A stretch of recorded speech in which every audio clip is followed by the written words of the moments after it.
The massive alien space station hung in the darkness like a jewel against the void. Its curved arms extended outward in a spiral pattern, lights twinkling across its surface like a miniature galaxy. Inside the central hub of Nexus 7, beings from 100 different worlds moved through the grand corridors, each species unique in form and function. Administrator Trell stood by the observation window, his forearms clasped behind his back. His skin shifted colors slightly as he watched the approaching human vessel. It was small by Concordat standards, barely the size of a short-range transport, yet it had traveled across the stars to reach them. They accepted our invitation rather quickly, noted his assistant, Mox. The small, furry being tapped on a datapad. Most species deliberate for years before responding. Trell's skin rippled with blue patterns of concern. Humans are known to be impulsive. The human ship docked with practiced precision. When the airlock opened, 5 humans emerged, led by a tall man with broad shoulders and a serious expression. "Welcome to Nexus 7, Trell said, his translator converting his clicks and whistles to human English. "I am Administrator Trell of the Galactic Concordat." The tall human stepped forward. "Captain James Reed of Earth. This is my team. Lieutenant Anna Miller, Dr. Tom Wilson, Engineer Marcus Lee, and Communications Specialist Lisa Daniels." Trell guided them through the station toward the grand meeting hall. The humans walked with confident strides despite the unfamiliar gravity and air composition. They showed none of the fear or hesitation most species exhibited during first contact. "Your species has been observed for some time," Trell explained as they walked. "The Concordat believes Earth is ready to join our alliance. However, there is one requirement all member species must fulfill." Reed nodded. "Your message mentioned a test of some kind."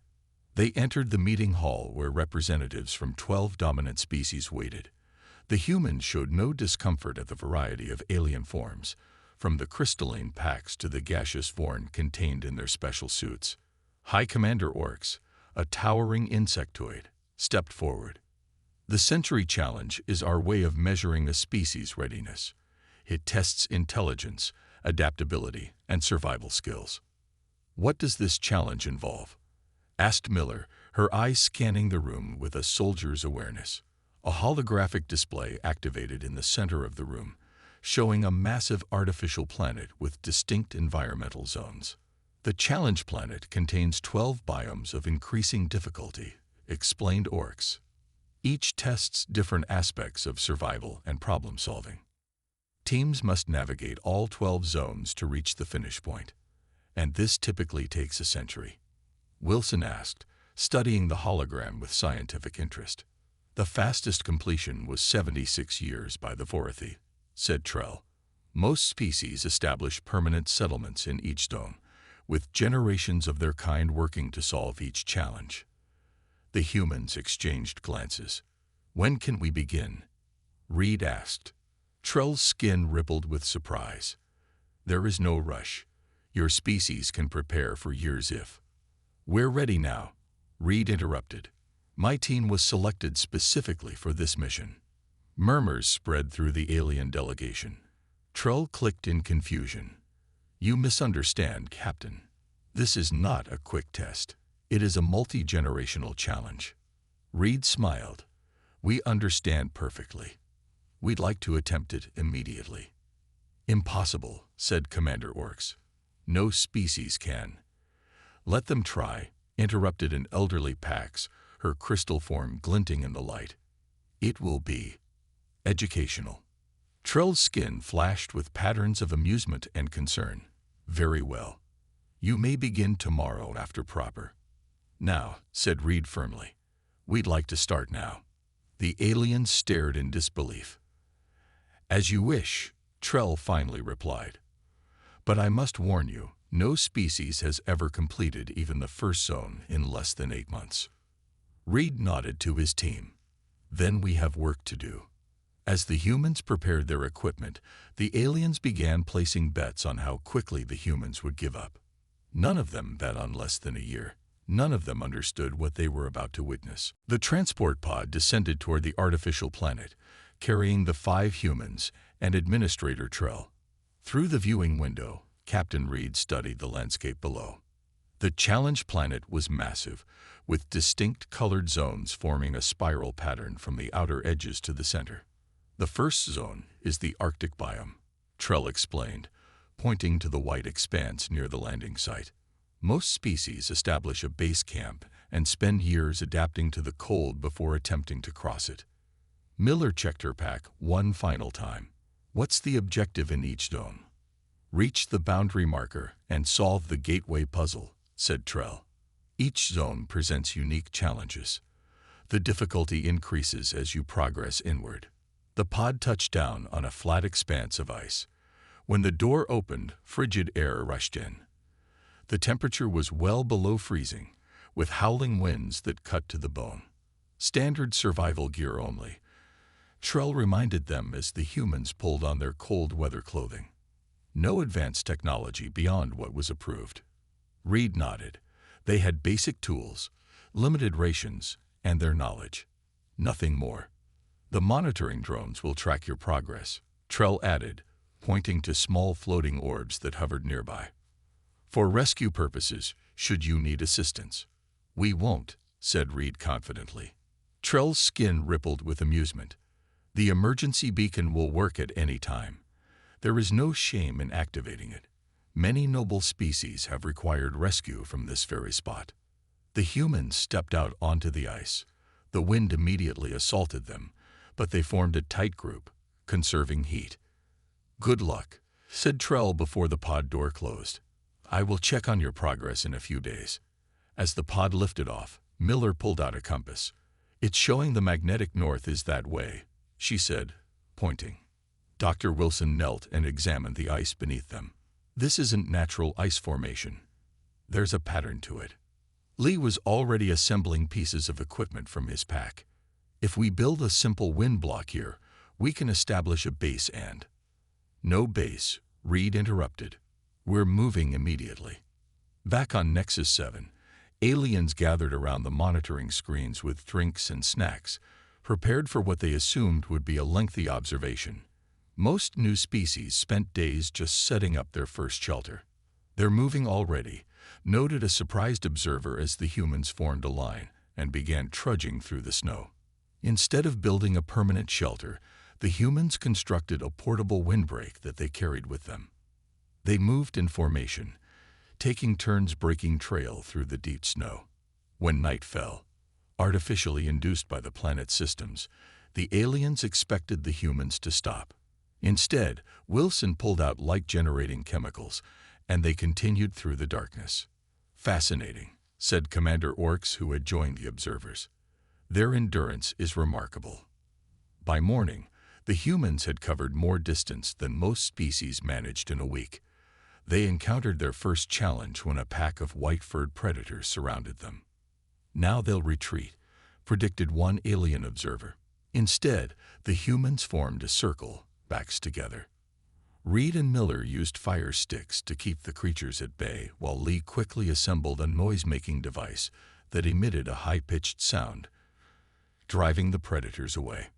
They didn't attempt to establish dominance or create a relationship with the wildlife, noted a puzzled xenobiologist. They simply solved the problem and moved on.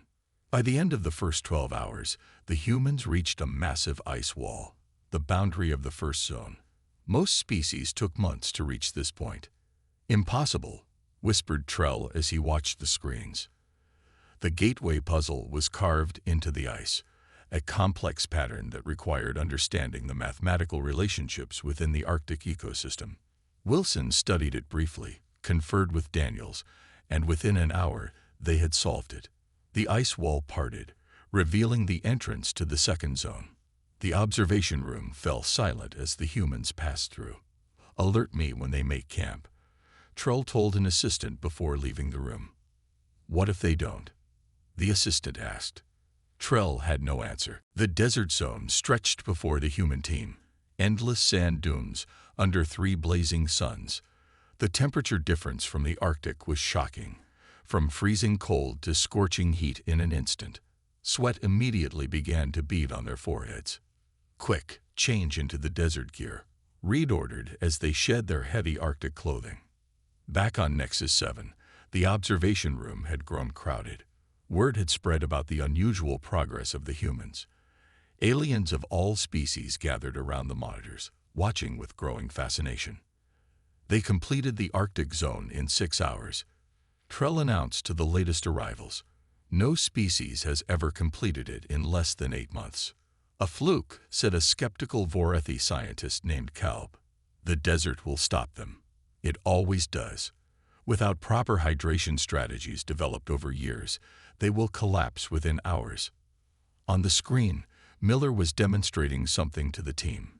She dug a shallow pit in the sand, lined it with a piece of their clothing, and placed a container at the bottom. "What are they doing?" asked Kalb, leaning closer. "A solar still," answered another observer. "Simple water extraction." While Miller worked on water collection, Lee and Wilson began constructing a curious device from parts of their packs. It resembled a sled with a fabric sail. "A sand sailor," Trell said with surprise. "They're adapting their equipment for faster travel." The humans didn't rest. They rationed their water carefully, moved during the cooler periods, and sheltered during peak heat. Their progress across the desert was steady and methodical. "They're mapping the zone," noted an alien navigator, pointing to Daniels, who was marking patterns in a small notebook. "See how they test the sand in different locations. They're finding the safe paths." The desert zone contained hidden sink pits and poisonous spore patches that had trapped countless species before. Yet the humans seemed to detect them with remarkable accuracy.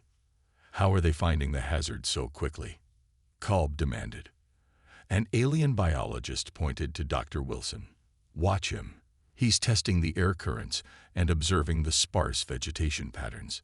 He's using basic ecological indicators." When the first sandstorm hit, the observation room buzzed with anticipation. Surely this would force the humans to dig in and wait it out, as all species did. Instead, the team quickly converted their sand sailor into a low shelter, anchored it securely, and continued working inside it. When the storm passed 8 hours later, they emerged and immediately resumed their journey. They didn't even sleep, Trell noted with astonishment. "They're taking stimulants," Miller said, observing Wilson hand out small pills to the team. "Their biochemistry allows for delayed rest." By the 18-hour mark since their landing on the planet, the humans reached the desert zone boundary. The gateway puzzle here involved a complex water flow system that typically required understanding desert ecology that took decades to master. Lee studied the mechanism for 30 minutes, made some calculations, and then rearranged the flow channels in a pattern that seemed haphazard to the observers. Water began flowing through the system, activating the gateway. "That's not the correct solution," Kalb protested. "The pattern is wrong." "Yet it works," Trell replied, his skin flashing with patterns of amazement. "They found a different solution than the intended one." As the gateway to the jungle zone opened, Administrator Trell called an emergency meeting of the Concordat Council. "We must discuss the humans," he said to the assembled alien leaders. "They've completed 2 zones in less than a day." "At this rate?" "Impossible," said the Vorethi representative. "No species can maintain this pace. The jungle zone will break them. The psychotropic plants alone require generations to develop immunity." Trell's skin darkened with concern. What if they don't need immunity? What if they find another way? On the screens behind them, the humans entered the dense, dangerous jungle without hesitation. Reed in the lead, cutting a path with a tool he fashioned from desert minerals. "Alert me when they stop to rest," ordered the council leader. "They haven't stopped yet," Trell replied quietly. "Not once." The jungle zone engulfed the human team in a riot of color and sound. Massive trees stretched hundreds of feet upward, their canopies blocking most of the light. Strange birds and insects created a constant chorus of alien noises. The air was thick with humidity and heavy with the scent of unfamiliar plants. "Watch where you step," Wilson warned, pointing to a patch of beautiful blue flowers. Those matched the toxic species from the briefing materials. The humans moved with practiced coordination now. Reed led the way, with Miller watching their backs. Wilson identified hazards, Lee handled tools and equipment, and Daniels maintained their map and communications. In the observation room, the crowd had grown so large that the Concordat had moved the viewing screens to the Grand Assembly Hall. Thousands of aliens watched, mesmerized by the humans' progress. The jungle zone's main challenges are the carnivorous plants and the psychoactive spores, explained a biological expert to the crowd. Most species establish research colonies to study the plants for years before attempting to traverse the zone. On screen, the humans encountered their first major jungle obstacle, a dense network of vines that blocked their path. The vines reacted to touch, whipping toward anything that came near. Now they'll have to stop and study the plant behavior, predicted Kalb, who had not left the observation room since the humans started. Instead, Lee pulled out a small container of salt they had collected from the desert zone. He sprinkled it on several vines, watching how they recoiled from the substance. Basic chemical testing, Wilson commented as they watched. Smart. Within an hour, the humans had created a salt solution that they used to clear a path through the vine network. They progressed deeper into the jungle at a pace that left the alien observers speechless. They should be hallucinating by now, said a medical officer. The spore concentration in that region induces severe disorientation in most species. On screen, Wilson had fashioned simple masks for the team using layers of fabric treated with water and plant resins.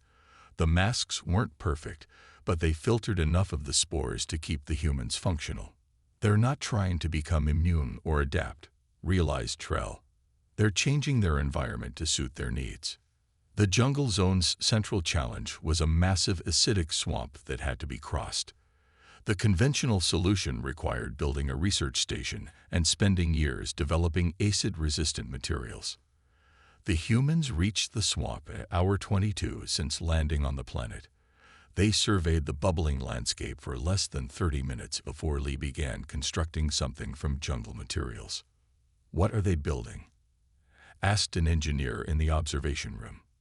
Some kind of stilts, answered another, as Lee finished crafting long poles with wide bases. The humans used the stilts to cross the swamp, hopping from one semi-solid patch to another. When Miller slipped and her stilt began to dissolve in the acid, Reed quickly pulled her to safety.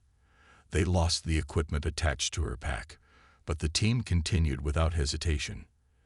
They sacrifice resources rather than time, noted Commander Orcs. A calculated risk. At the far side of the swamp stood the jungle zone's gateway, a massive living door embedded in an ancient tree. The puzzle required understanding the complex symbiotic relationships between 10 different species. Wilson studied the door while the others kept watch for predators. Instead of trying to map all the relationships, he identified the keystone species and focused on that connection. Within 40 minutes, the gateway began to open. That's not the complete solution, protested Cal. They only solved part of the puzzle. But they found which part mattered, replied Trell, his skin now constantly shifting between colors of amazement and concern. As the gateway opened to reveal the volcanic zone beyond, the council leader addressed the assembly. The humans have now completed 3 zones in less than 24 hours, she announced. We must consider the implications if they complete the entire challenge. No species has ever, began another counselor. No species like humans has ever taken the challenge, interrupted Trell. Perhaps we have misjudged what adaptation truly means. On the screens, the humans pause only long enough to prepare their equipment before stepping into the heat of the volcanic zone, their expressions determined and focused. Waves of heat blasted the human team as they entered the volcanic zone. Rivers of molten rock flowed between islands of black stone. The air shimmered with toxic gases, and ash fell like snow. Oxygen levels dropping, Wilson warned, checking the small device. And these gases are likely poisonous. The humans had now been moving for nearly 23 continuous hours. Their faces showed clear signs of exhaustion. dark circles under eyes, pale skin, slowed movements. Yet they pressed forward with grim determination. In the Grand Assembly Hall on Nexus 7, the mood had shifted from amusement to uneasy respect. Many alien species had remained for hours, unwilling to miss this unprecedented journey. "They must stop soon," said Kalb, who had been watching since the beginning. "Their biological limits." "We keep saying that," interrupted Trell. "Yet they continue." On screen, Lee was fashioning heat-resistant boots by wrapping their footwear with insulating materials from their packs. Miller created makeshift gas masks using fabric soaked in a solution Wilson had prepared. "They're showing signs of fatigue," noted a medical observer.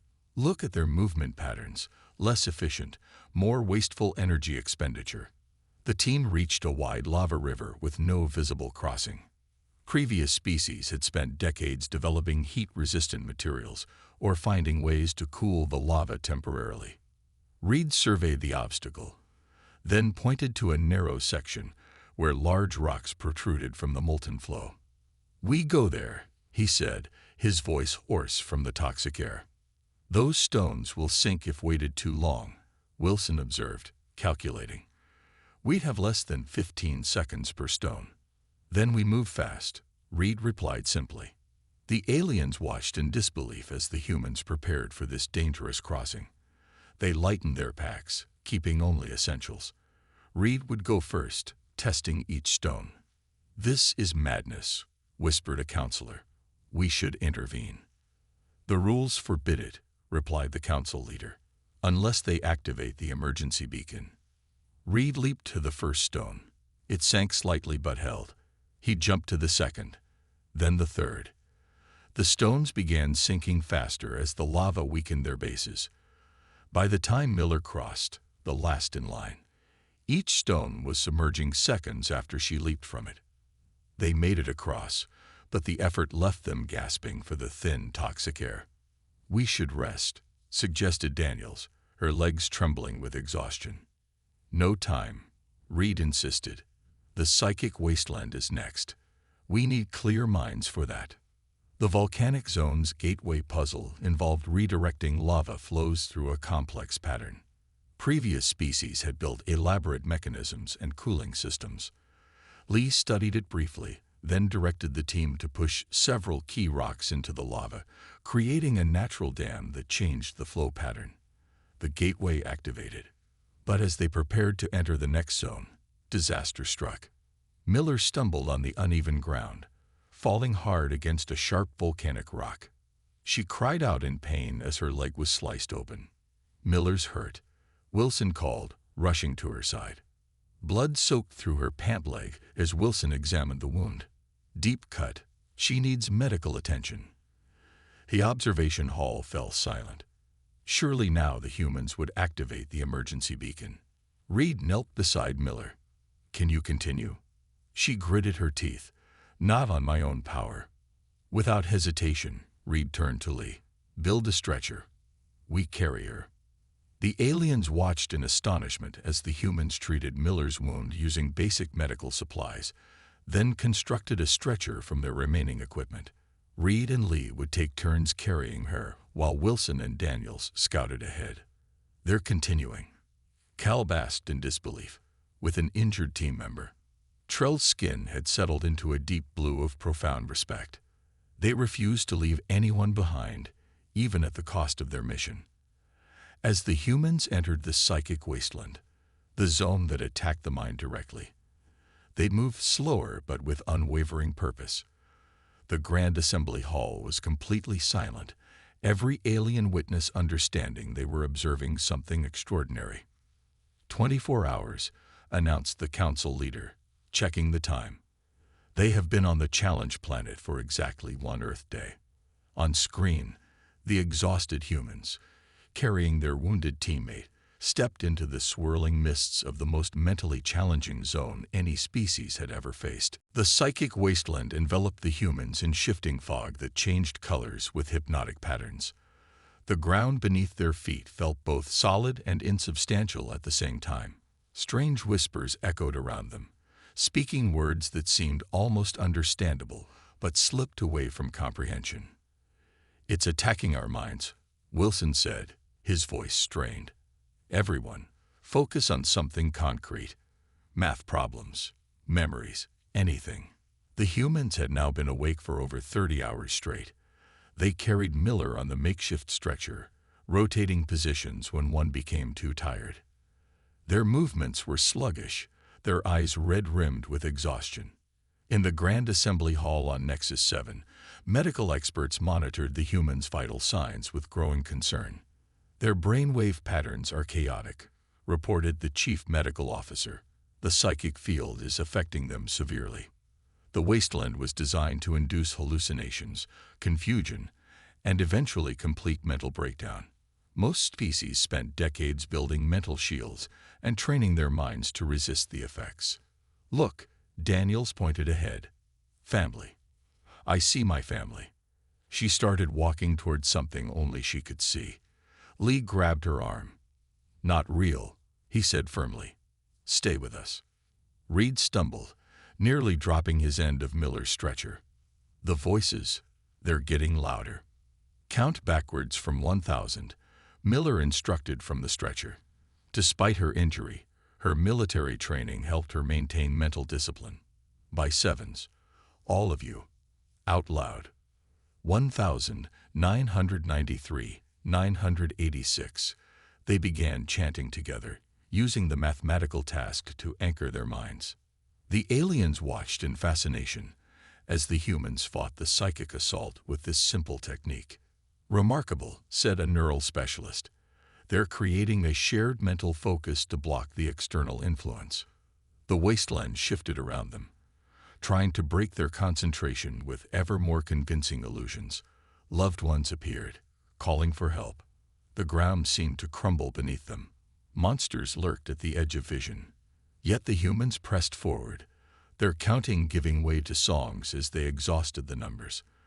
They sang together, creating another mental shield. "Their social bonding is providing protection," noted Trell. "They're using their connections to each other as a defense." After 4 grueling hours in the psychic wasteland, they'd reached the gateway. This puzzle required navigating a maze that continuously reconfigured itself based on the solver's thoughts. "We can't solve this conventionally," Wilson said after studying it. "The maze reads our intentions and changes to counter them." Reed nodded wearily. "So we don't solve it, we trick it." The humans formed a circle around the maze entrance, each focusing on a different destination. The maze mechanism, unable to counter 5 different mental targets simultaneously, began to malfunction. "That's not how it works," protested Calb in the observation hall. "The puzzle requires disciplined thought over hundreds off." "They're overloading it," interrupted an engineer. "Brilliant." The gateway opened, revealing the final zone. The quantum anomaly field. Even the most advanced species in the Concordat had needed decades to understand the physics of this zone, where reality itself became fluid. As the humans entered, carrying their wounded teammate, the council leader addressed the assembly. "In less than 36 hours, these humans have completed challenges that were designed to take generations. They have one zone remaining, the most difficult one." The quantum zone shimmered with impossible colors. Objects appeared and disappeared randomly. Gravity shifted unpredictably. Time itself seemed to flow differently in different areas. Lee studied the environment, his engineer's mind trying to make sense of the chaos. "We don't need to understand it," he finally said. "We just need to get through it." Wilson nodded. "Look for patterns in the randomness." Instead of attempting to comprehend the advanced quantum physics, the humans observed the practical effects. They noted which areas seemed stable, which objects remained consistent, and plotted a path based on observation rather than theory. "They're using empirical testing rather than theoretical knowledge," said a physicist in the observation hall. "It's crude but effective."